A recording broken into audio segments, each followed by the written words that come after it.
السلام علیکم دوستو، آج اس ویڈیو میں ہم ایک ایسے صحابی کے بارے میں جانیں گے جو اپنے زمانہ جاہلیت میں ایک بڑے جادوگر تھے اور جو کالے جادو کے ذریعے جھاڑ پھونک کر کے لوگوں کا علاج کیا کرتے تھے۔ لیکن جب یہ ہمارے پیارے نبی پاک صلی اللہ علیہ وسلم سے ملے اور اللہ کے نبی پاک صلی اللہ علیہ وسلم کی دعوت کو سنا تو پھر آگے کیا ہوا، آئیے ہم اس ویڈیو میں جانتے ہیں۔ لیکن دوستو، اس ویڈیو میں آگے بڑھنے سے پہلے اپنے پیارے نبی پاک صلی اللہ علیہ وسلم پر ایک دفعہ درود ضرور پڑھ لے۔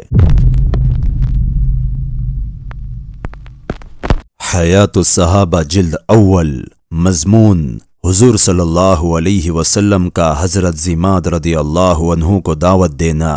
بسم اللہ الرحمن الرحیم۔ حضرت ابن عباس رضی اللہ عنہما فرماتے ہیں، حضرت ضماد مکہ آئے اور یہ قبیلہ ازدش نعامے سے تھے اور یہ پاگل پن اور جنات کے اثر وغیرہ کا جھاڑ پھونک کے ذریعے علاج کیا کرتے تھے۔ انہوں نے مکہ کے کچھ احمقوں کو یہ کہتے ہوئے سنا کہ محمد نعوذ باللہ دیوانے ہے۔ حضرت ضماد نے کہا کہ یہ آدمی کہا ہے، شاید اللہ اس کو میرے ہاتھوں شفا فرما دے۔ حضرت ضماد کہتے ہیں کہ میری حضور صلی اللہ علیہ وسلم سے ملاقات ہوئی۔ میں نے ان سے عرض کیا، میں ان اوپری اثروں کا جھاڑ پھونک سے علاج کرتا ہوں اور اللہ جسے چاہے میرے ہاتھوں شفا عطا فرماتے ہیں، تو آؤ میں آپ کا علاج کروں۔ اس پر حضور صلی اللہ علیہ وسلم نے مسنون خطبے کا شروع کا حصہ 3 بار پڑھ کر سنایا، جس کا ترجمہ یہ ہے کہ بے شک تمام تعریفیں اللہ کے لیے ہے، ہم اسی کی تعریف کرتے ہیں اور اسی سے مدد مانگتے ہیں۔ جس کو اللہ ہدایت دے دے اسے کوئی گمراہ نہیں کر سکتا اور جسے وہ گمراہ کر دے اسے کوئی ہدایت نہیں دے سکتا۔ میں اس کی گواہی دیتا ہوں کہ ایک اللہ کے سوا کوئی معبود نہیں اور اس کا کوئی شریک نہیں۔ حضرت ضماد نے خطبہ سن کر کہا، اللہ کی قسم، میں نے کاہنوں اور جادوگروں اور شاعروں کے کلام کو بہت سنا ہے، لیکن ان جیسے کلمات کبھی نہیں سنے۔ لائیے، ہاتھ بڑھائیے، میں آپ سے اسلام پر بیعت ہوتا ہوں۔ چنانچہ ان کو حضور صلی اللہ علیہ وسلم نے بیعت فرما لیا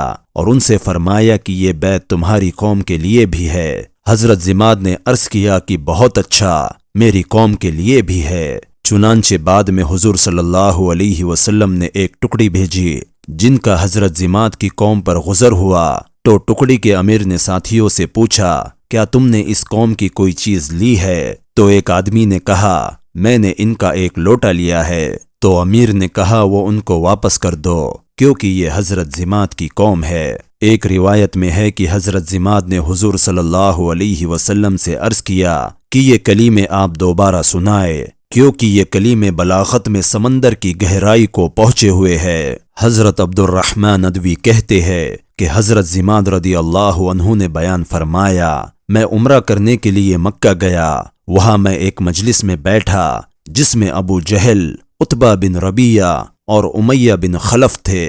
ابو جہل نے کہا کہ اس آدمی نے ہماری جماعت میں پھوٹ ڈال دی ہے، ہمیں بے وقوف بنایا اور ہم میں سے جو مر چکے ہیں انہیں گمراہ قرار دیا اور ہمارے خداؤں میں عیب نکالے۔ امیہ نے کہا، اس آدمی کے پاگل ہونے میں کوئی شک نہیں، نعوذ باللہ من ذالک۔ حضرت ضماد کہتے ہیں کہ اس کی بات کا میرے دل پر بڑا اثر ہوا اور میں نے جی میں کہا کہ میں بھی تو جنوں وغیرہ کا علاج کر لیتا ہوں۔ چنانچہ میں اس مجلس میں کھڑا ہوا اور حضور صلی اللہ علیہ وسلم کو کھوجنے لگا، لیکن مجھے آپ سارا دن کہیں نہ ملے، یہاں تک کہ اگلا دن آ گیا۔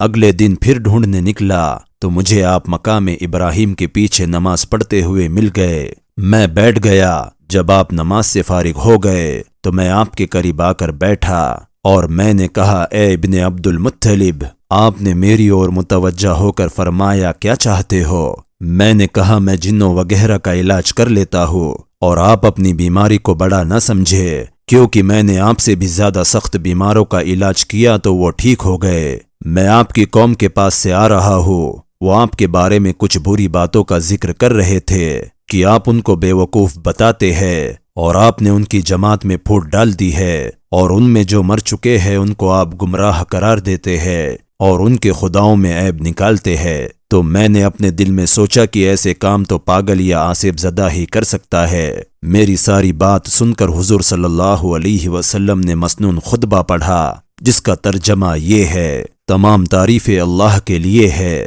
میں اس کی تعریف کرتا ہوں اور اس سے مدد مانگتا ہوں اور اس پر ایمان رکھتا ہوں اور اسی پر بھروسہ کرتا ہوں۔ جس کو وہ ہدایت دے اسے کوئی گمراہ نہیں کر سکتا، اور جسے وہ گمراہ کر دے اسے کوئی ہدایت نہیں دے سکتا۔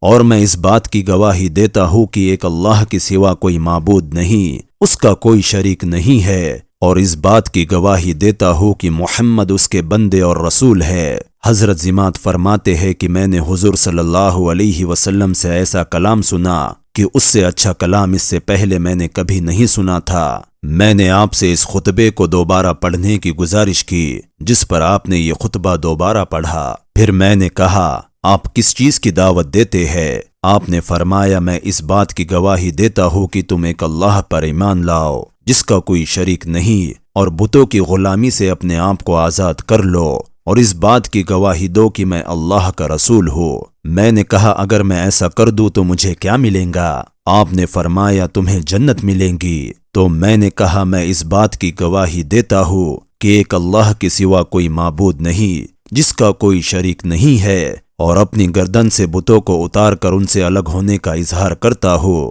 اور اس بات کی گواہی دیتا ہوں کہ آپ اللہ کے بندے اور رسول ہے۔ پھر میں آپ کے ساتھ رہنے لگ گیا، یہاں تک کہ میں نے قرآن شریف کی بہت سی صورتیں یاد کر لی۔ پھر میں اپنی قوم میں واپس آ گیا۔ عبداللہ بن عبد الرحمن ندوی بیان کرتے ہیں کہ حضور صلی اللہ علیہ وسلم نے حضرت علی رضی اللہ عنہ کو ایک جماعت کا امیر بنا کر بھیجا۔ ان لوگوں کو ایک جگہ 20 اونٹ ملے، وہ ان کو ساتھ لے کر چل پڑے۔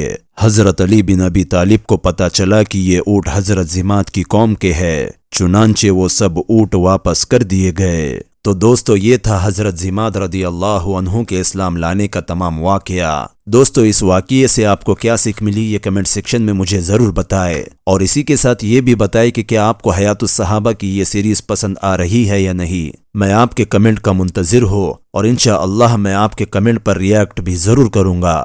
حیات الصحابہ کی یہ نورانی اور روحانی سیریز اور یہ واقعات آپ کو پسند آ رہے ہیں تو اس ویڈیو کو ایک لائک ضرور کرے، اور اس چینل کو سبسکرائب کر کے بیل نوٹیفیکیشن کو بھی آن کر دے تاکہ جب بھی اس سیریز کا کوئی بھی نیا ویڈیو آئے تو آپ کو اطلاع ہو جائے۔ ہو سکے تو صدقہ جاریہ اور اجر و ثواب کی نیت سے اس ویڈیو کو تمام مسلمانوں تک ضرور شیئر کرے، کیونکہ دوستو ہمارے شیئر کرنے کی وجہ سے ہمارا کوئی بھائی یا بہن نبی پاک صلی اللہ علیہ وسلم اور صحابہ کی زندگی کو اپنا لیں گا اور برائی کو چھوڑ دیں گا۔ ان کی زندگی تو بدل جائیں گی، لیکن انشاءاللہ اللہ رب العزت بھی ہمیں اس کا اجر و ثواب عطا کریں گا۔ اسی لیے اس سیریز کے ہر ویڈیو کو کسی نہ کسی کے ساتھ ضرور شیئر کر دے۔ اللہ رب العزت ہمیں بھی صحابہ کے جیسا ایمان اور تقوی نصیب فرمائے، اور صحابہ جیسے اس دین کی دعوت کو لے کر چلے ہیں، اللہ رب العزت ہمیں بھی صحابہ کی نقل و حرکت کرنے والا بنا دے، اور کہنے سننے سے زیادہ عمل کی توفیق نصیب فرمائے۔ آمین۔